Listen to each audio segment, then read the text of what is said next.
오늘은 조금은 민감한 주제, 이게 왜 이렇게 민감해졌을까 좀 고민하는 주제입니다. 그게 무엇인가 하니 목사 그리고 장로 성도들의 관계 문제입니다. 이런 설교를 저는 거의 못 들어본 것 같아요. 교회에서 직접적으로 외부에서 강사들이 오셔서 재직 세미나 때에 그렇게 이야기하는 것들을 제가 듣긴 했는데, 제가 목회 경험이 얼마 안 되고 나이가 얼마 안 되어서 섬겼던 교회 연수가 짧아서 못 들어본 것 같지는 않고, 그렇다고 생각을 해보면 아마 이런 주제들이 교회 안에서 다루기에 다소 민감한 주제여서 그러지 않은가. 그만큼 교회 안에서 목사와 장로와 성도들의 관계가 교회들마다 다소 어려움을 겪고 있는 것은 아닌가. 그러다 보니까 피하고 싶은 주제는 또 아닌가, 그런 생각들을 해보게 됩니다. 저도 한 주간 동안 되게 이걸 준비하는데 마음이 여러 가지 복잡했어요. 자칫 잘못하면 목사나 장로 또 어떤 대우나 예우를 받기 위해서 저런 설교를 하는 것이 아닌가라는 생각이 들 가능성이 없지 않아 있기 때문입니다. 근데 그렇다고 해서 이런 주제의 설교가 성경에 분명히 나와 있는데 설교를 하지 않는 것, 더 나아가가지고 이 주제가 교회 안에서 대단히 중요한 주제입니다. 이와 같은 영적인 질서가 제대로 정립이 되지 않을 때에 교회 안에 혼란이 오기 때문입니다. 그래서 그런 주제를 가지고 한 주간 동안 고민하는데, 한 주간 고민한 건 사실 아닙니다. 벌써 몇 주 동안 고민을 해봤는데, 심지어는 이번 주간에는 설교 본문을 바꿔버릴까 라는 마음에, 요새 제가 약간 심약해졌나 봐요. 나이가 드니까 여성 호르몬이 분비가 많이 돼서 그런지 심약해져 가지고 좀 피하기 싶은 주제는 피하고 싶은 그런 마음이 없는 것은 사실 아닌데, 들어보면 또 별거 아닐 수도 있는데 사실은요. 그래도 내 생각과 내 판단보다도 하나님의 뜻이 더 중요하다. 그래서 목사 자신에게도 불편한 이야기가 될 수 있겠고, 장로님들에게도 대단히 불편한 이야기가 될 수도 있겠고, 성도들에게도 불편한 이야기가 될 수 있겠습니다만은, 그러나 우리의 궁극적인 꿈이 무엇이죠? 그렇죠. 하나님의 나라의 건설이라는 대주제 앞에 우리가 무엇을 어떻게 살아가고 헌신해야 되는지를 좀 고민하는 시간을 가져보려고 합니다. 요즘 제 설교가 길지요? 절대 길게 하려고 길게 하는 게 아닙니다. 참 제 마음대로 안 돼요. 그래서 오늘부터는 설교 본문을 좀 읽어보려고 합니다. 본문들을 읽으면 설교가 좀 짧아질까 싶어가지고, 제가 오늘만 살다 죽을 사람처럼 살지는 않는데 내일도 하나님이 은혜를 주시리라 생각하는데 너무 욕심부리고 있는 건 아닌가 싶은 생각도 들긴 하는데, 어쨌든 말씀을 통해서 또 우리 안에 있는 직분과 관계를 잘 살펴 우리 모두가 하나님께 영광이 되기를 주의 이름으로 축복합니다. 사실 목사와 장로, 성도의 관계를 어떻게 정립할 것인가 하는 것은 굉장히 중요한 부분입니다. 늘 섬기는 교회마다 이 부분이 굉장히 미묘하게 보일 때가 있습니다. 견제 세력인가, 협력인가, 동력자인가, 거추장스러운 관계인가. 사실 성경의 의미가 그렇지 않다는 건 다 알고 있는데 우리의 현실의 세상에서는 그렇다라는 거예요. 목사님과 장로님들과의 관계가 원만하지 못하는 교회들이 너무 많이 있고, 또 장로님들과 성도들의 관계도 원만하지 못하고 늘 불편하고, 또 한편으로는 굉장히 가까운 관계처럼 보여지면서도 한편으로는 굉장히 멀게 느껴지고, 그러면서도 또 자리에 대한 열망들은 또 가지고 있는 분들이 많이 계시고, 어떻게 이런 부분들을 우리가 이해해야 할 것인가 하는 부분입니다. 그래서 오늘은 본문을 통해서 장로제도와 그 목적과 의미를 좀 살펴보려고 합니다. 장로제도가 언제부터 생겼는지에 관해서는 성경이 자세하게 다루어 주지는 않습니다. 다만 구약에서도 장로라는 제도가 이미 존재했음을 우리에게 보여줍니다. 구약 성경에서 장로는 히브리어로 자켄이라는 단어를 씁니다. 이 자켄이라는 단어는 턱 혹은 턱수염이라는 뜻을 가지고, 턱수염이라는 그 개념에서 유래한 단어입니다. 당겨진 의미가 무엇입니까? 장로란 본래 노인을 가리키는 말이며, 동시에 고대 시족 사회에 있어서나 가정에서나 공동사회에서 어떤 세력이 있고 지도력과 가머력이 있어서 인격적 존경을 받고 그의 영향력을 발휘할 수 있는 지도자를 의미하고 있다는 것입니다. 턱수염은 고대 근동 이스라엘에서 상징적인 의미를 가지고 있었습니다. 이스라엘 백성들과 제사장들은 수염을 깎는 것이 금지되어 있었습니다.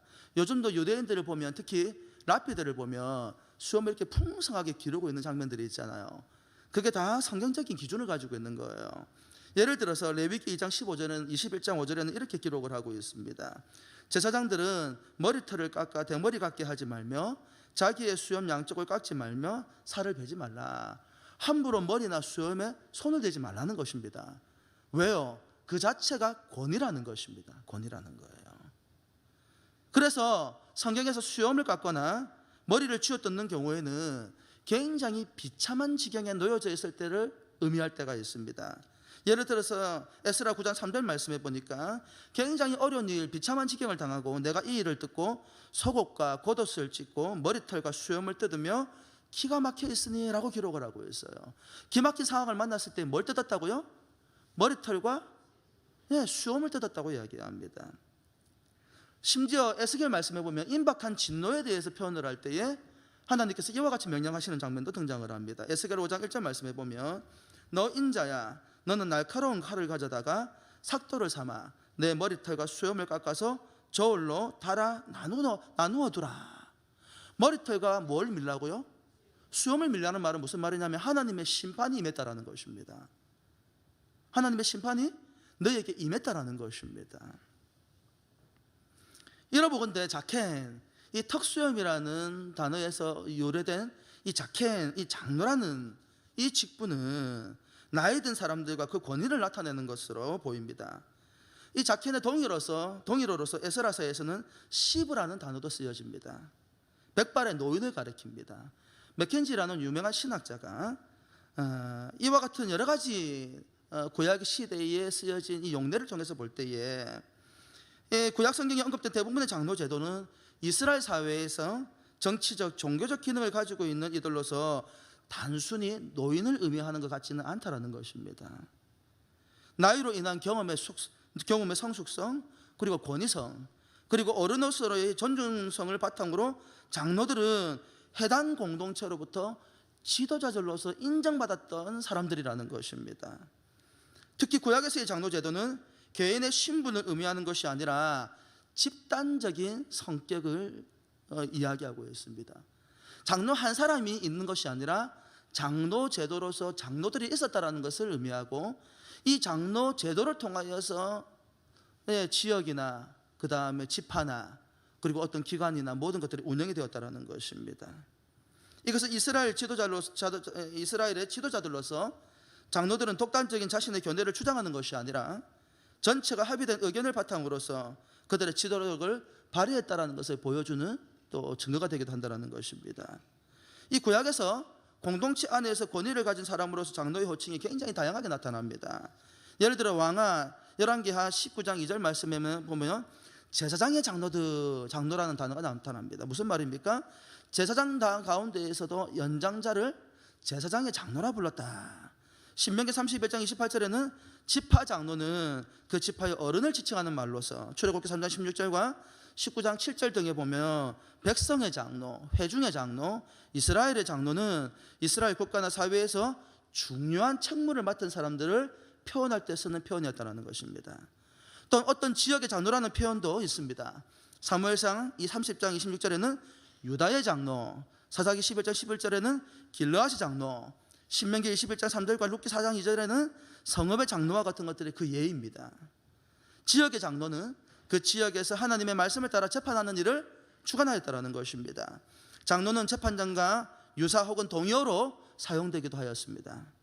그것은 재판장과 관리가 장로들 중에서 선발되었기 때문입니다. 장로는 선지자와 제사장과 왕처럼 기름 부음 받은 직분과는 명확하게 구분되지만 그러나 재판장이나 관리와는 명확하게 분리할 수 없는 독특한 지위에 있었다라고 보여집니다.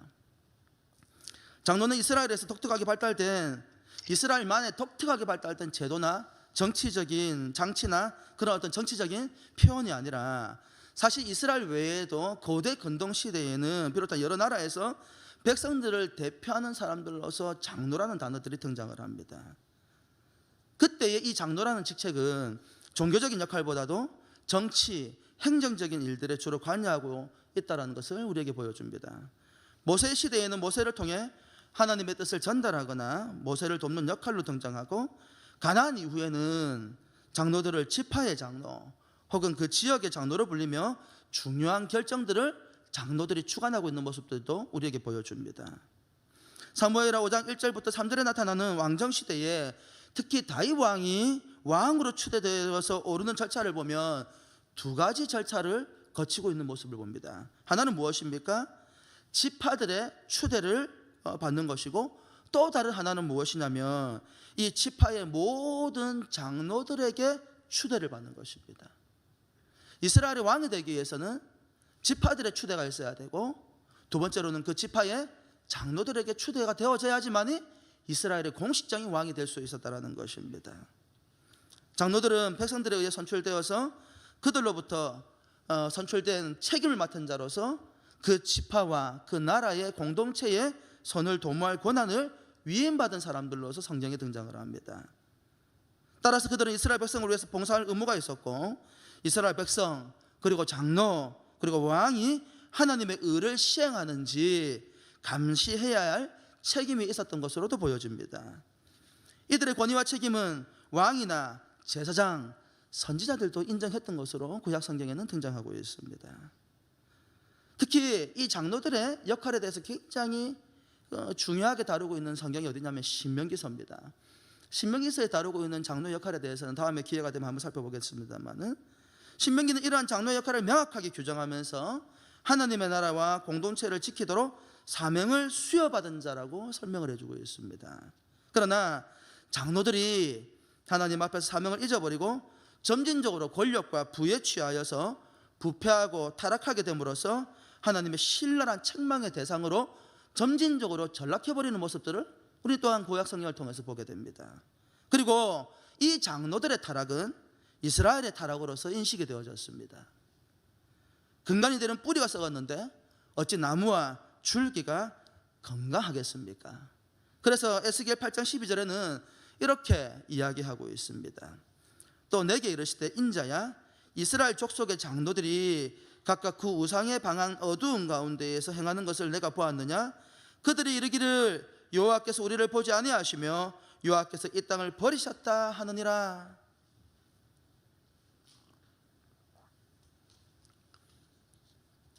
하나님의 나라, 하나님의 공동체를 섬기고 세워가며 이루어가는데 기여해야 될 장로들이 개인적인 무력과 개인적인 권력욕과 개인적인 부와 사치를 위하여서 하나님을 섬겨야 될 자신의 집안에 우상을 세워두고, 누가? 장로들이. 그것은 무엇을 의미하냐면 이스라엘 전체가 부패하고 타락했다라는 것을 상징적으로 의미하고 있다 이 말입니다. 여러분, 이 이야기를 머릿속에 잘 담아두셔야 됩니다. 목사와 장로가 타락한 것을 교회의 타락으로 이해하고 있더라 이 말입니다. 구약에서의 장로 역할들을 살펴볼 때에 신약 성경에서도 이 장로 제도가 언급되어 있다는 것은 굉장히 시사하는 바가 큽니다. 먼저 사도 바울은 감독과 장로직을 혼용하여 사용하고 있습니다. 디모데전서 3장에서는 감독의 자격에 대해서 다루고 있는데, 디모데전서 우리가 보았던 5장에서는 장로직에 대해서 이야기를 하고 있다 이 말입니다. 그런데 이것을 어떻게 이해해야 되냐 할 때에, 이것은 감독들의 모임을 장로라고 이해하는 것이 가장 옳은 것입니다. 왜냐하면 오늘 우리가 읽은 본문에서 뭐라고 나와 있습니까? 잘 다스리는, 뭐라 나와 있어요? 17절 말씀에 잘 다스리는 장로들이라고 했어요. 장로라고 이야기하고 있어요. 장로들이라고 이야기하고 있어요. 장로들이라고 표현을 하고 있습니다. 감독이 모여진 모임을 장로들의 모임이다. 그래서 이 감독이란 단어는 장로란 단어로 바꾸어도 문제가 없다, 그렇게 설명이 되어지는 것입니다. 그런데 오늘 우리가 읽은 17절에서는 이 장로의 역할이 두 가지로 나누어져 있는 것으로 보게 됩니다. 우리 쉬운 성경으로 보면 좀 더 쉽게 우리가 이해할 수 있을 것 같은데요, 우리 디모데전서 5장 17절 말씀, 쉬운 성경의 내용인데 같이 한번 읽어볼까요? 시작. 교회를 잘 다스리는 장로들은 높은 존경을 받아야 합니다. 말씀을 전하고 가르치는 일에 열심인 장로들은 더 그렇습니다. 이 17절 구절을 근간으로 해서 칼빈은 이 구절에 관해서 두 종류의 장로가 있다라고 설명을 합니다. 영예롭게 잘 다스리는 장로들이 있었지만 가르치는 직분을 다 가진 것은 아니라는 것입니다. 교회를 행정적으로 치리하는 장로와 말씀을 가르치는 지금의 목사와 같은 역할을 하는 장로 둘로 나뉘어져 있었다라는 것입니다. 이것은 오늘날 일반적으로 목회와 행정적 기능을 담당하는 7위의 직분, 7이라는 것은 다스린다 혹은 심판한다라는 말을 가지고 있거든요. 7위한다라는 말은 무조건 심판한다는 의미가 아닙니다. 교회를 잘 섬기고 다스린다는 의미를 가지고 있는 거예요. 오늘 일반적인 목회와 행정적 기능을 담당하는 7위의 직분을 가진 장로와 그리고 말씀의 가르침에 수고하는 가르치는 직분을 가진 목사로 구분하는 이 장로교의 정치 체제의 근거가 칼빈의 해석으로부터 시작된 것입니다. 그래서 개혁주의 교회를 모토를 개혁주의 교회를 표방하는 우리 고신교단, 장로교단과 같이 개혁주의 교단을 표방하는 교회들은 칼빈의 이와 같은 이 디모데전서 5장 17절의 해석을 근간으로 해서 목회 행정과 7위를 담당하는 장로와 말씀을 가르치고 말씀을 가르치는 데 전무하는 목사, 이 두 시스템을 우리 장로교의 기본적인 행정적 근간으로 삼고 있는 것입니다. 칼빈의 이러한 주장은 구약의 행정적인 역할을 담당했던 장로들의 역할을 고려한 것으로 보여집니다. 하지만 그렇다고 해서 7위 장로가 말씀을 가르치는 능력이 전혀 없다고 보는 것도 무리가 있습니다. 왜냐하면 디모데전서 3장에서 장로의 일원으로서 감독 자격에 대해서 다루고 있기 때문입니다. 디모데전서 3장 1절부터 7절의 말씀은 잘 다스리는 장로, 배나 존경할 대상으로 세워야 될 장로의 기본적인 조건들을 다루고 있습니다. 쉬운 성경으로 좀 살펴보려고 합니다. 우리 기존에 있는 개혁개정판보다 쉬운 성경으로 보면 좀 더 잘 이해가 되는 측면이 있어가지고 감독이라는 단어를 장로라는 단어로 다 이렇게 여러분들이 바꾸어서 들여다보시면 되는데, 그러면 어떤 사람이 배나 존경할 만한 자신에게 주어진 사명을 잘 감당할 수 있는 장로, 목사가 될 수 있는가에 대한 자격 조건들이 나와 있습니다. 제가 쭉 한번 읽어볼 테니까 한번 따라와 보시기 바랍니다. 누구든지 감독이 되기를 원하거든 선한 일을 사모해야 한다는 말은 진실입니다. 감독은 사람들의 손가락질을 받아서는 안 됩니다. 따라서 한 아내의 남편이 되며 절제할 줄 알고 지혜로우며 사람들로부터 존경을 받고 남을 잘 대접하며 잘 가르쳐야 합니다. 술을 많이 마시지 않으며 싸움을 좋아하지 않고 신사답고 평온하게 행하며 돈을 사랑하지 말아야 합니다. 또한 자녀들이 아버지를 존경하고 신뢰할 수 있도록 자기 가정을 잘 다스려야 합니다. 한 가정을 제대로 이끌어가지 못하는 사람이 어떻게 하나님의 교회를 잘 이끌 수 있겠습니까? 믿은 지 얼마 안 되는 사람을 감독으로 세우지 마십시오.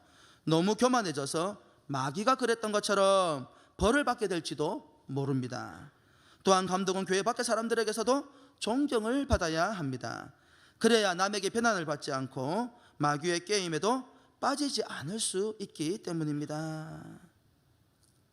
이러한 기본적인 자질을 바탕으로 해서 장로 역할을 보면 비록 칼빈이 행정적인 역할을 하는 장로와 말씀을 가르치는 장로를 구분해 놓기는 하였지만 장로와 목사 이런 역할의 구분보다는 말씀과 가르침에 수고하는 장로들이 그 직분에 따라 수행하는 일에 영예를 돌려야 한다는 의미로서 강조하고 있는 것입니다. 그렇게 보면 이 본문에서 잘 다스리는 장로들, 특히 말씀과 가르침에 수고하는 장로들을 배나 존경하라고 가르치고 있는 것입니다. 여기에서 장로와 성도의 입장에서 오늘 섬기는 교회가 어떻게 아름다운 하나님의 나라의 건설에 기여할 수 있는지를 좀 간단하게 살펴보려고 합니다. 첫 번째로 배나 존경받는 장로의 모습이 되어져야 한다는 것입니다. 장로의 직분, 목사의 직분을 받은 사람들은 성도들에게 배나 존경받는 모습으로 세워져야 한다는 것입니다. 그러면 어떤 모습이 되어져야 한다 이 말입니까? 이미 장로가 되고 이미 목사가 되고 그런 우리에게도 주는 도전입니다만 이와 같은 직분에 대한 열망을 가지고 있는 분들에게도 이야기는 굉장히 중요한 의미를 담고 있습니다. 디모데전서 3장 1절부터 7절에 살펴보았듯이 장로는 교회 안에서나 교회 밖에서 사람들에게 손가락질 받아서는 안 됩니다. 그를 위해서 그들이 살아야 될 삶의 모습들은 어떠한 것입니까? 디모데전서 3장 1절부터 7절의 말씀을 근간으로 해서 몇 가지로 살펴보려고 합니다. 첫 번째는 무엇인가 하니 결혼 생활에 신실해야 합니다.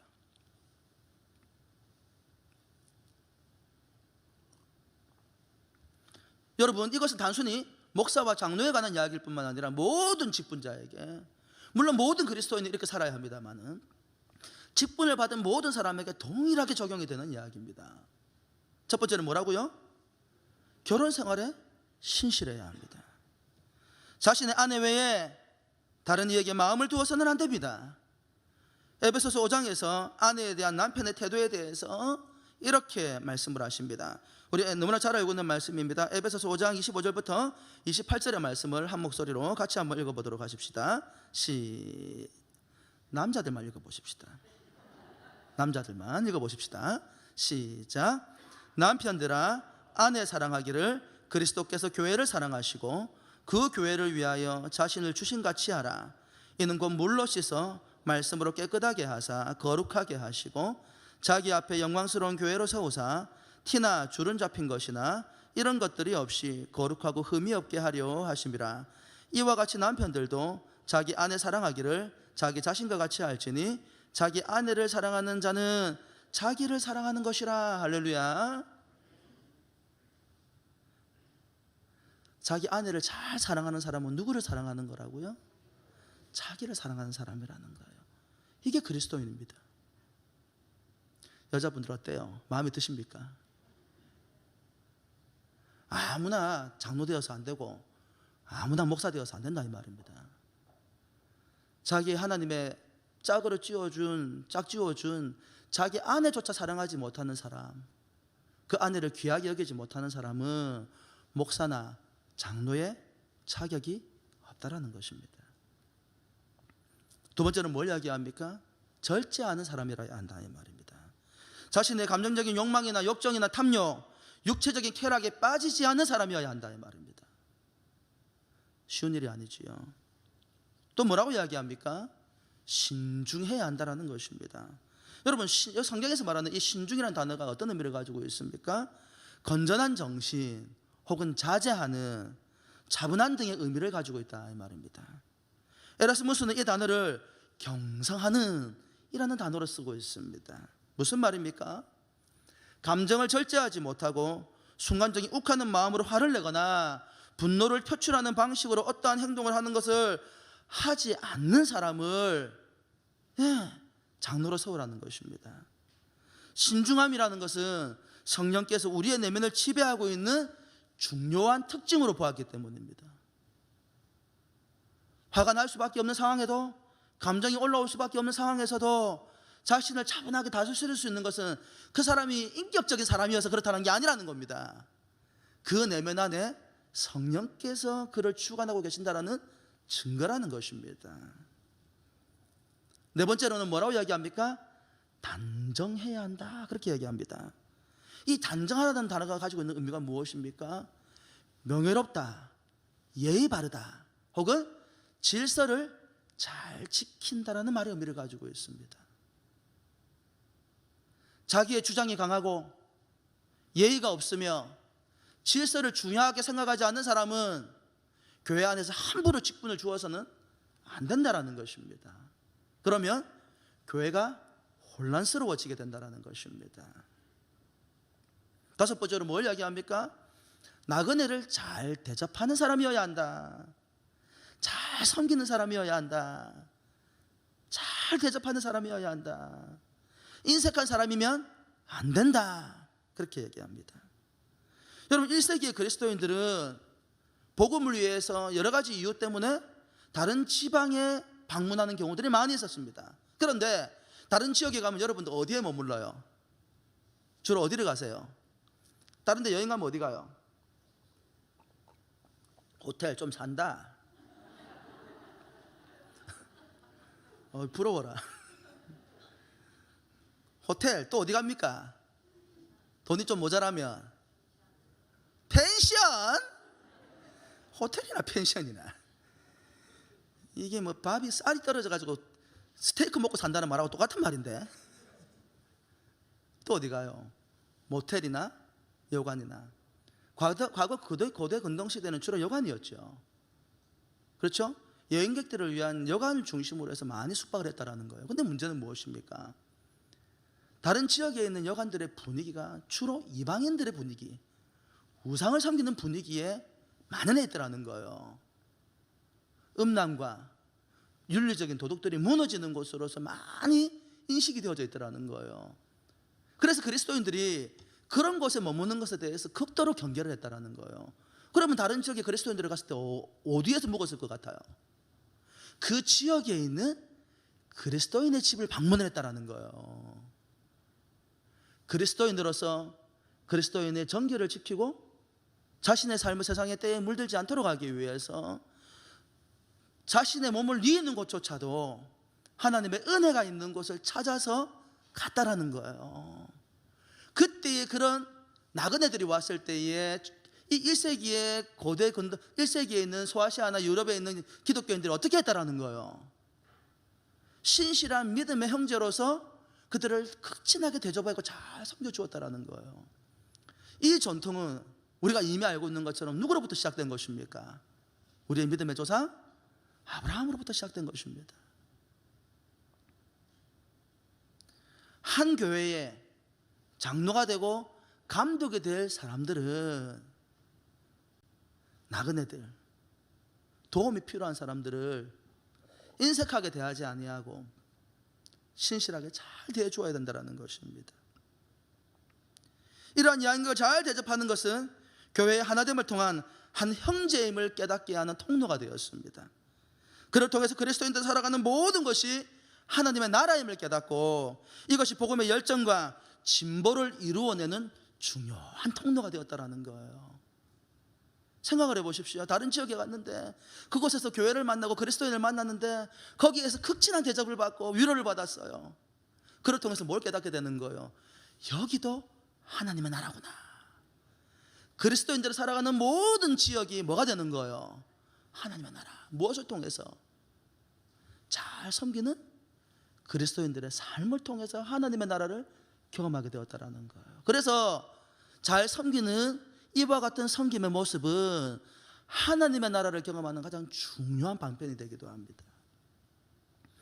또한 장로는 어떤 모습을 가지고 있어야 합니까?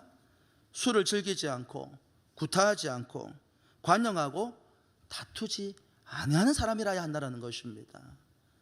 사실 가정사에서 일어나는 일들을 우리가 어떻게 잘 알겠습니까? 그런데 잘 아는 사람들이 많죠. 다른 말로 하면 직분자를 뽑을 때 그 사람의 평판도 살펴보아야 한다는 것입니다. 이 모든 일들은 앞에 살펴보았던 절제와 관계된 내용들입니다.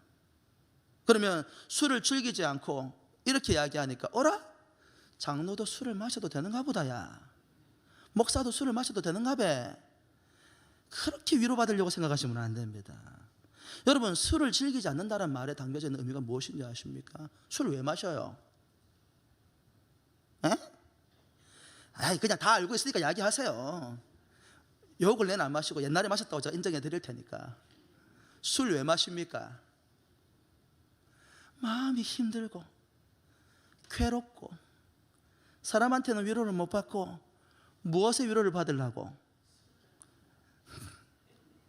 어찌 그래 잘 알고? 술을 즐기지 않는다라는 말은 어떤 의미를 가지고 있냐면 삶을 살아가다 보면 장로가 되었든 목사가 되었든 혹은 한 성도가 되었든 괴롭고 힘든 일이 많지요. 그렇잖아요. 그런데 위로를 무엇을 통해 받으려고 하는 거예요? 술을 통해서 위로를 받고 안위를 얻으려고 하는 것을 말하는 겁니다. 여기서 술을 즐기지 않는다는 말의 의미는 무엇이냐면 힘들고 어려운 일을 만났을 때에 술을 통해서 위로받으려고 하지 말고 우리의 유일한 위로는 누구라는 거예요? 오직 예수 그리스도 한 분이시라는 것입니다. 여기서 술을 즐기지 않는다는 말은 술을 조금 마셔도 된다는 말의 의미가 아니에요. 적어도 장로와 교회 안에서 직분을 받는 자들은 술을 마셔서는 안 된다. 마셔도 되는 경우가 좀 더 나옵니다. 벌써 미소를 짓는 분들이 계시는데 아싸 빨리 그 시간이 돌아왔으면 좋겠다. 마셔도 되는 경우가 나오기도 합니다만은 적어도 직분을 받은 사람들의 삶의 문제에 부딪혔다고 해서 술을 통해서 마음의 평안을 얻거나 위로를 받으려고 해서는 안 된다는 것입니다. 우리의 기쁨도 즐거움도 오직 예수 그리스도, 우리의 고난과 고통 가운데에서 유일한 위로도 누구로? 오직 예수 그리스도여야 한다는 것입니다. 그런 목적으로 술을 탐하는 사람이 장로가 되어서는 안 된다는 것입니다. 구타하지 말고. 왜 구타합니까? 내가 원하는 대로 되어지지 않기 때문에 자신의 감정을 주체하지 못하는 것입니다. 내가 원하는 일들이 내가 원하는 방식대로 되어져야 되는데 이루어지지 않으니까 폭력을 행사해서라도 자기의 일을 관철하려고 하는 성급한 성질과 성격으로 말미암아서 일어난 일이라는 것입니다. 하나님의 일은 하나님의 뜻대로 되어지는 것입니다. 할렐루야. 제가 차마 설교 시간에 하지 못할 만한 많은 일들을 저는 교회를 섬기는 일 가운데 많이 보았습니다. 자기의 감정대로 되지 않는다고 해서 이런 이야기 해도 되나? 여러분들 충격받아가 집에 잠을 못 잘까 봐 말도 하기 좀 거시기 한데, 제가 섬겼던 교회 가운데 큰 갈등이 있었습니다. 그 문제 때문에 장로들하고 집사들하고 다 모였습니다. 한 집사님이 자기가 원하는 대로 관철되지 않는다고 갑자기 식당으로 쫓아오더니 식칼을 들고 와가지고 그 가운데다 콱 뽑는 거예요. 폭력이죠, 그거는. 자신의 마음대로 되지 않으니 폭력을 행사합니다. 사람들에게 겁박합니다. 여러분, 물리적인 폭력만이 폭력이 절대 아닙니다. 언어적 폭력 역시 물리적 폭력 못지않게 사람에게 큰 상처를 줍니다. 교회 안에서 직분을 받는 사람들은 물리적이든 언어적이든 폭력을 행사하지 않는 사람이어야 합니다. 또 어떤 조건을 이야기하고 있습니까? 다투지 않아야 된다. 자신의 권리나 주장을 무조건 관철시키려고 관철하려는 손품을 가진 사람들은 자꾸 다툼을 일으킵니다. 내가 원하는 대로 안 되면 못 견뎌냅니다. 왜 우리가 원하는 대로 다 되어져야 합니까? 우리가 원하는 대로 되어져야 하는 것이 아니라 누가 원하는 대로 되어져야 하는 거예요. 주께서 원하는 대로 되어져야 합니다. 근데 어떤 이들은 자신의 생각이나 자신의 관점을 하나님의 뜻과 동일시하는 경우들을 많이 봅니다. 여러분, 절대 그렇지 않습니다. 우리가 진리를 지키기 위해서는 싸워야 합니다. 할렐루야. 진리의 말씀, 복음을 위해서 교회가 존재하고 저와 여러분들이 이 땅 가운데 존재하는 것입니다. 우리의 꿈이 무엇이라고요? 하나님의 나라의 건설입니다. 이 하나님 나라의 건설은 무엇을 통해 이루어지는 것입니까? 오직 예수 그리스도의 복음을 통해서만 이루어지는 것입니다. 이 외에 다른 것을 통해서 하나님의 나라가 세워질 수 있다고 주장하는 모든 주장을 우리는 깨트리고 지켜낼 수 있어야 됩니다. 그러나 이런 진리나 본질적인 문제가 아닌 것이라고 한다면 목숨 걸고 싸울 일은 아무것도 없습니다.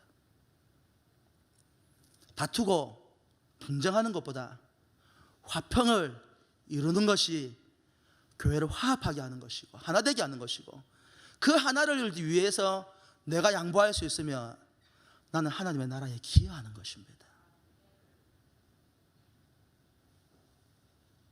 또 어떤 사람이어야 합니까?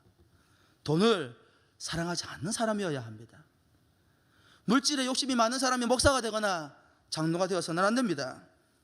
디모데전서 6장 10절 말씀에 뭐라고 이야기합니까? 돈을 사랑함이 일만하게 뿌리가 되나니 이것을 탐내는 자들은 미혹을 받아 믿음에서 떠나 많은 근심으로써 자기를 찔렀도다. 어떻게 돈을 사랑하는 줄 알 수 있을까? 하나님의 나라에 관심을 가지고 있는지 돈에 관심을 가지고 있는지 살펴보면 됩니다. 내가 교회를 섬기고 헌신하는 일이 하나님 때문인지, 하나님 나라의 건설을 위해서인지, 복음을 위해서인지, 아니면 물질 때문인지 다른 사람은 몰라요. 누구는 알아. 일단 나는 알아. 근데 그게 감추어집니까? 우리가 읽었던 말씀에 뭐라 나와있니까 25절 말씀에 이와 같이 선행도 밝히 드러나고 그렇지 아니한 것도 숨길 수 없다 했습니다. 이런저런 방식으로 사람들이 다 안다라는 거예요. 뒤에 가서 다루게 되겠습니다만은 그와 같은 그 사람의 성품을 알고 그 사람의 인격을 알고 그런 모습을 알고도 인간관계에 매여가지고 그런 사람들을 직분자로 세우기 때문에 교회가 혼란스러워지고 어려워지는 것입니다. 그런 것입니다. 목사와 장로는 돈과 돈의 영향력에서 초연해야 되며 돈에 대한 욕심에 지배를 당해서도 안 됩니다. 거짓 교사들은 말로는 하나님을 사랑한다 하면서도 실제로는 도움을 탐하는 사람들이라고 성경이 그렇게 기록을 하고 있습니다. 자신의 개인적인 만족이나 물리적인 욕구나 자신의 쾌락을 채우기 위한 방편으로서 거짓 교사들은 교회를 이용하려고 한다는 것입니다. 여덟 번째로 다루고 있는 주제가 무엇입니까? 자기 집을 잘 다스려서 자녀들로 하려고 모든 공손함으로 복종하게 하는 자라야 한다. 무엇을 말하는 것입니까? 가정에서 존경받는 아버지가 되라는 것입니다. 가정에서 존경받는 아버지가 되는 방법이 뭘까요? 앞에 나와 있는 7가지의 모습들을 실천하고 살아가면 돼요. 처음에는 잘 몰라도요, 시간이 지나가면 저는요, 교회 안에서 많은 자녀들을 만나고 교제하고 살아가잖아요. 처음에는 아이들이요, 부모님에 대해서 불편한 모습들이 없는 것은 아니어도요, 시간이 지나가면 아이들이 다 깨닫습니다. 뭘 깨달아요? 야, 우리 부모님 참 훌륭하신 분이다. 자녀들이 알아요.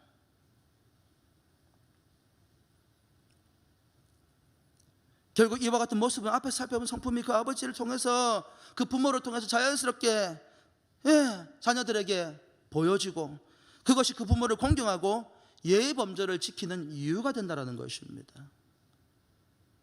부모의 신앙이 자녀의 신앙으로 이어져 갈 수 있는 그런 사람이 목사가 되고 장로가 되어져야 한다는 것입니다. 또한 이것이 장로가 성도를 참된 가르침으로 이끌어가는 가장 중요한 방편이 되기도 합니다. 이렇게 이야기하면 가만히 보면 우리 장로님들은, 우리 목사님들은 자녀들이 똑바로 살아가지 않는 것처럼 보이는 분들도 있던데, 그럼 장로 자격 없는 거 아이가? 목사 자격 없는 거 아이가? 그렇게 단편적으로 하시면 안 됩니다. 물론 이것이 나름대로 하나의 기준이 되기도 하지만, 참 성경을 들여다보면 아무리 신실한 믿음을 가지고 있어도 그 자녀들이 엇나가는 경우들을 많이 봅니다. 대표적인 이야기들이 어디 나와 있어요?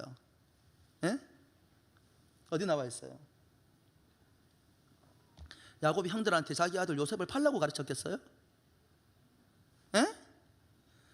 야곱이 자기 아들들에게 마음에 안 드는 자식이 있으면 파묻어 죽이라고 가르쳤겠어요? 아브라함이 이스마엘에게 하나님을 떠나서 네 마음대로 살라고 가르쳤겠어요? 이삭이 에서에게 들판에 싸돌아다니면서 세상 문화에 젖어가지고 하나님도 모른 채 이방 여인과 결혼하라고 그렇게 가르쳤겠습니까?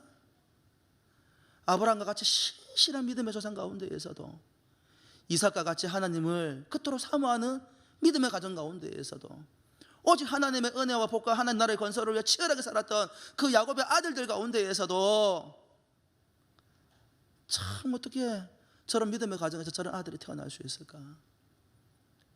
저는 교회를 섬기면서 믿음의 가정들 가운데에서, 심지어는 목회자들 가정 가운데에서, 신실한 장로님들의 가정 가운데에서 삐딱선을 타고 엉뚱한 데로 가는 그런 자녀들이 있는 모습들을 많이 봅니다. 그래서 우리가 존경받는 장로의 직분을 감당하고 목사의 직분을 감당하는 데에 가장 필요하고 필수적인 요건, 정말 중요한 게 뭐냐면 따라하십시다. 하나님의 은혜입니다. 진짜 하나님의 은혜가 필요합니다. 부모들 가운데에서 자녀들이 믿음 없이 살아가는 것을 바라는 사람이 누가 있겠어요? 근데 알아요. 성도들이 그렇게 열심히 노력하는데도 불구하고 자녀들이 삐딱선 타고 있다는 거 보면 안다 이 말입니다. 9번째로 뭘 다루고 있습니까? 교회에 들어와 신앙생활을 한 지 얼마 안 되는 사람도 함부로 직분을 주어서는 안 된다는 것입니다. 왜냐하면 그러면 교만할 가능성이 높고, 성경이 그런 사람을 세우지 말라고 가르치고 있다 이 말입니다. 10번째로는 뭐라고 이야기합니까? 교회 밖에서도 존경받고 선한 증거가 있는 사람이어야 한다는 것입니다. 교회 안에서만 칭찬받는 사람이 아니고 교회 밖에서도 평판이 좋은 사람이어야 한다는 것입니다. 왜냐하면 우리의 부르심의 목적이 뭐라고요? 하나님의 나라의 건설에 있기 때문입니다. 1차적으로 교회답게 잘 세워가는 것이 장로의 직분이기도 하지만, 목사와 장로는 결국 이 교회를 잘 세워서 하나님 나라를 건설하는 데 기여하고 이바지해야 되기 때문에 교회 안에서만 칭찬받을 뿐만 아니라 교회 밖에서도 사람들에게 손가락질 받지 않는 그런 인격적인 사람, 사람들에게 칭찬받는 사람이어야 한다는 것입니다. 이것이 디모데전서 1장 3장 1절부터 7절에 나와 있는 장로의 조건이고, 아울러서 오늘 우리가 읽었던 본문에는 추가되는 조건들이 있습니다. 무엇이냐면 디모데전서 5장 21절부터 23절에 그 조건들이 나와 있습니다. 디모데전서 5장 21절부터 23절 말씀 같이 읽어볼까요? 시작. 하나님과 그리스도 예수와 택하심을 받은 천사들 앞에서 내가 엄히 명하노니 너는 편견 없이 이것들을 지켜 아무 일도 불공평하게 하지 말며 아무에게나 경솔히 안수하지 말고 다른 사람의 죄에 간섭하지 말며 내 자신을 지켜 정결하게 하라. 이제부터는 물만 마시지 말고 내 위장과 자주 나는 병을 위하여 포도주를 조금씩 쓰라. 포도주 나왔다, 그죠? 여기에서는 장로의 조건을 추가하고 있는 내용들이 있죠. 무엇입니까? 편견이나 선입견이 없는 사람이어야 한다는 것입니다. 목사나 장로는 성도들을 섬기기 위해서 존재하는 사람들입니다. 그런데 목사나 장로가 어떤 성도에 대한 선입견과 편견을 가지기 시작하면 목자의 자격을 잃는 거예요. 그거는 내 눈에 그렇게 보일지라도 그런 식으로 사람을 낙인 찍어서는 안 된다는 것입니다. 목사나 장로는 성도들을 양떼로 알고 그 양떼를 인도하는 목자로서 모두를 사랑할 수 있어야 됩니다. 예수님께서 99마리의 울타리 안에 있는 양을 내버려 두고 길 잃은 한 마리의 양을 쫓아다니지 않습니까? 길 잃은 한 마리의 양은 왜 길을 잃었을까요? 우리 경상도 말로 지 쪼대로 사는 양인 거라. 목자를 안 쳐다봐. 목자 가자에도 안 따라와. 지 욕구대로 지 하고 싶은 대로 지 마음대로 살아가. 그런데 재밌지요. 울타리 안에서 안전한 양떼들보다도 그렇게 자기 마음대로 살아가고 있는 그 양떼 한 마리를 귀하게 여겨서 그 양이 어디에 있는지 찾아다니는 목자의 모습이 누구의 모습이라는 거예요? 예수님의 모습이라는 거예요. 장로와 목사의 모델은 예수 그리스도이십니다. 직분을 받은 모든 성도들의 모습은 우리 예수 그리스도가 우리의 삶의 모델입니다.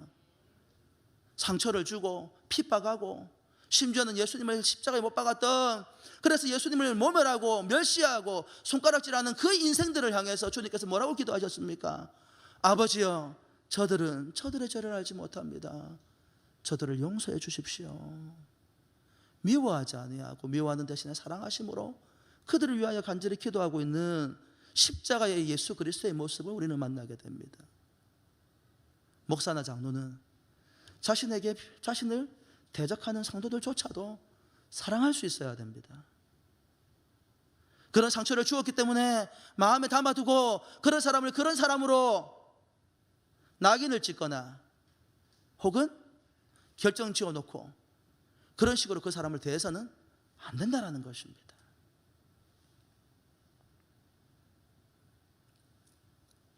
장로와 목사는 어떤 사람이어야 합니까?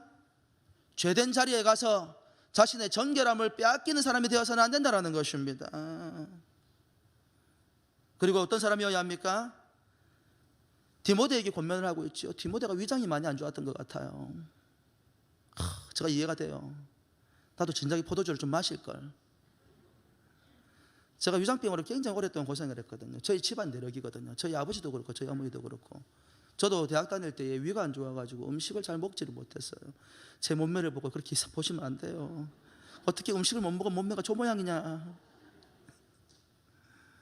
20대 때 그랬다고. 20대 때 위에 빵꾸가 나가지고 위궤양이 와가지고 지하철 안에 쓰러져 죽을 뻔했다니까요. 진짜로. 지금 목사나 장로의 중요한 조건, 요즘 제가 그걸 뼈저리게 느끼는데 자기 몸 관리 잘해야 됩니다. 몸 관리한다고 해서 관리가 되는 건 아닐 수 있어요. 누가 아프고 싶어서 아프겠습니까? 누가 병 걸리고 싶어 병 걸리겠어요. 그런데 잘 섬기기 위해서라도 자기 자신을 잘 관리하는 사람이 되어져야 한다는 거예요. 영육 간에 강건해야 한다는 것입니다. 제가 요즘 뼈저리가 느끼고 있습니다. 열심히 사역하는 것도 중요하지만 자기 몸을 잘 관리하여서 몸이 연약해져서 교회를 섬기지 못하거나 성도를 돌보지 못하는 일이 없도록 해야 된다는 거예요. 이것도 중요한 조건이라는 것입니다. 목사, 장로는 이와 같은 자신의 자격 조건을 바탕으로 성도를 겸손하게 잘 섬기고 가르치는 자가 되어야 합니다.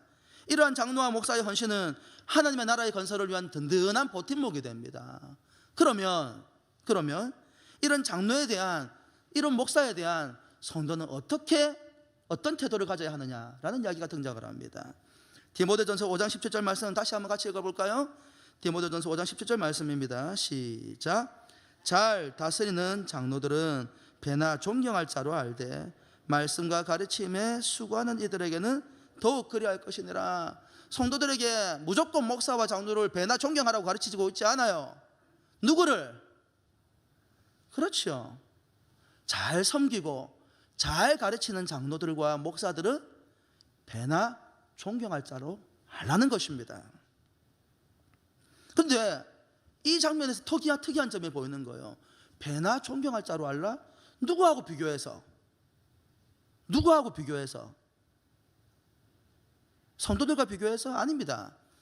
디모데전서 5장에서는 누구랑 비교하냐면 참 과부와 비교해서 배나 존경할 자로 알라, 그렇게 이야기하고 있어요. 저는 지난 시간에 참 과부를 약한 자라고 설교를 할 때 나누었습니다. 그런데 한 주간 묵상을 하면서 이 장로와 참 과부를 비교하고 있음을 보고 꼼꼼하게 살펴보니까 3절 말씀이 눈에 들어왔습니다. 3절에 뭐라 나와 있어요? 참 과부인 과부를 어떻게 하라? 존대하라. 존대하라는 말은 무슨 말이에요? 존경하라는 말입니다. 사랑하는 성도 여러분, 놀라운 사실은 무엇인가 하니 과부는 약자일 뿐만 아니라 강한 자라는 것입니다. 왜 그렇습니까? 오늘 성경 말씀의 5장에서 참 과부를 존경하라고 가르쳐주고 있어요. 무엇 때문입니까? 그 힘든 형편 가운데에서 자녀를 잘 양육하고 그 어려운 가운데에서 나그네를 잘 대접하고 자신이 대접받아야 하는데 오히려 성도를 대접하고 자신의 환난이 누구와 비견해서 모자람이 없는데도 불구하고 어려운 이웃을 돌아보고 구제하고 모든 선한 일을 하는 과부가 어떻게 약한 자이겠는가? 그런 과부는 존경받아 마땅하다라는 거예요. 그런 과부는 성도의 모델로서 교회가 잘 섬겨주어야 한다라는 거예요. 그런 과부가, 그 어려운 형편에 있는 사람이 예수 그리스도의 주되심을 바라보면서 그렇게 섬기고 있다고 한다면 너희들은 어떻게 살아야 하겠니? 이런 이야기인 거예요. 근데 놀라운 사실은 무엇입니까?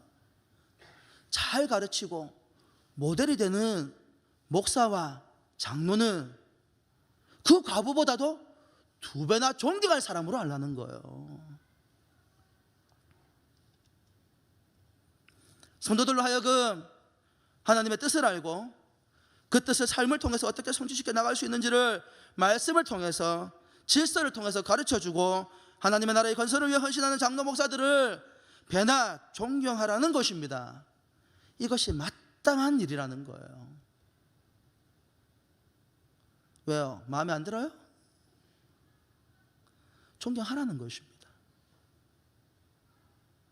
그 존경에 대한 교회가 지켜야 될 의무가 있다는 거예요. 그 의무가 무엇입니까? 2가지로 나와 있습니다.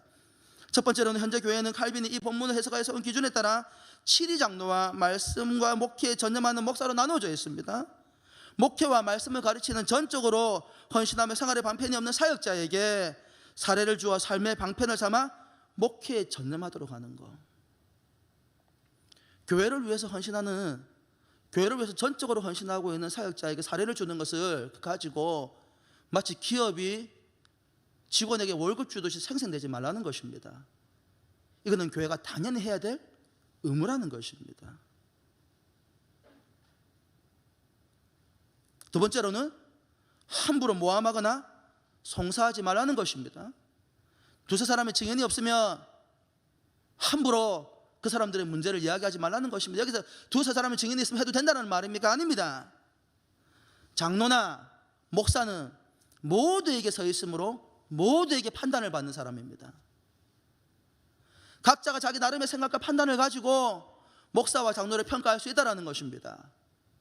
그래서 목사와 장로, 직분자의 위치는 항상 사람들 앞에 말을 타기 좋은 곳이라는 것입니다. 함부로 말 대지 말라 이 말입니다.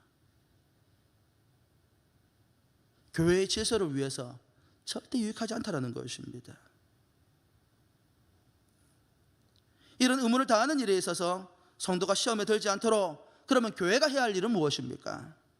첫 번째로 아무나 목사나 장로로 세워서는 안 된다라는 것입니다. 신앙의 연수가 오래되었기 때문에, 인간적인 관계가 있기 때문에, 공적인 판단이 아닌 개인적인 관계로 인하여서 함부로 사람을 직분자로 세워서는 안 된다는 것입니다. 다르게 이야기하면 내가 교회를 섬긴 연수가 얼마가 되었는데 왜 나에게 직분을 주지 않는가, 그런 식으로 이야기하면 안 된다는 것입니다. 내가 공적인 교회 안에서 그런 직분을 받을 만한 자격과 말씀 앞에서의 준비가 되어져 있는가. 두 번째로, 죄를 지을 때 죄를 돌이키도록 권면하되, 성경에서 다루고 있는 가장 중요한 원리, 목사든 장로든 성도든 죄를 지었을 때에 사적으로 아는 죄에 대해서는 사적으로 다루고, 공적으로 다루어진 죄에 대해서는 공적으로 다루어야 됩니다. 그런데 잘못했다고 해가지고 처음부터 사람을 싸잡아가지고 비난하고 밟아서는 안 됩니다. 돌이킬 수 있는 기회를 주어야 합니다. 사람은 누구나 실수할 수 있습니다. 목사도 잘못할 수 있고 장로도 잘못할 수 있습니다. 모든 성도가 잘못할 수 있습니다. 그럴 때 어떻게 하라고요? 개인적으로 불러서 권면하고 돌이키도록 해야 됩니다. 그런데 여러분의 권면과 공적인 자리를 통해서 불러서 권면했음에도 불구하고 듣지 않을 때 어떻게 하라고요? 공적인 자리에서 죄를 드러내고 준엄하게 책망하고 치리를 해야 된다는 것입니다. 무엇을 위해서? 교회의 영적인 순결과 거룩성을 보존하기 위해서 죄가 틈타지 않도록 질서를 따라 잘못된 길을 돌이키지 않을 때에는 공적으로 심판을 하라는 것입니다. 이게 성경이 우리에게 가르치는 내용입니다. 이런 질서를 명하신 분이 누구십니까? 바로 하나님이십니다. 이런 질서를 통해 하나님의 나라의 건설에 거룩한 교회가 되어서 이바지하도록 하셨습니다. 이미 직분을 받은 목사와 장로, 그리고 앞으로 세워질 직분자, 그리고 직분을 사모하는 모든 이들에게 오늘 말씀이 우리가 섬겨야 할 교회, 직분자의 삶이 무엇인지를 생각하며 모든 직분자들이 이런 직분자들이 될 수 있도록 기도하며 함께 헌신해야 합니다. 아울러 목사와 장로는 범사에 성도의 삶의 본이 되며, 성도는 목사와 장로를 존경하고 존중함으로써 하나님의 나라를 세워가는 일에 힘써야 합니다. 이것이 하나님께서 우리 교회에, 그리고 이 시대의 교회에 목사와 장로, 그리고 모든 직분을 주신 목적입니다. 우리에게 주어진 직분은 무엇을 위해 주어졌다고요? 하나님의 나라의 건설을 위해서. 우리가 개인적으로 누리는 모든 복과 은혜가, 말씀에 순종해 누리는 모든 은혜와 복이 하나님의 나라의 건설과 하나님의 영광을 위해서 주어지는 것이다. 할렐루야. 사랑하는 성도 여러분, 제 직업이 뭐지요? 제가 배나 존경할 사람이 될 수 있도록 기도 많이 해주십시오. 우리 장로님들이 배나 존경받을 만한 장로님들로 세워질 수 있도록 기도 많이 해주십시오. 그러나 목사인 저와 우리 장로님들, 특히 직분을 받은 모든 분들은 성도들에게 배나 존경받을 수 있는 그런 믿음의 삶을 살아내야 합니다. 왜냐하면 그래야 우리가 섬기는 이 교회가 하나님의 교회가 되고, 이 교회를 통하여 하나님의 나라가 위대한 나라의 건설에 기여하게 되는 것이기 때문입니다. 오늘 이 사실을 기억하고 질서를 따라서 우리의 목사, 장로, 성도들이 연합하여 함께 하나님의 나라를 세워가는 멋진 교회가 되기를 주 예수 그리스도 이름으로 축원합니다. 기도합시다.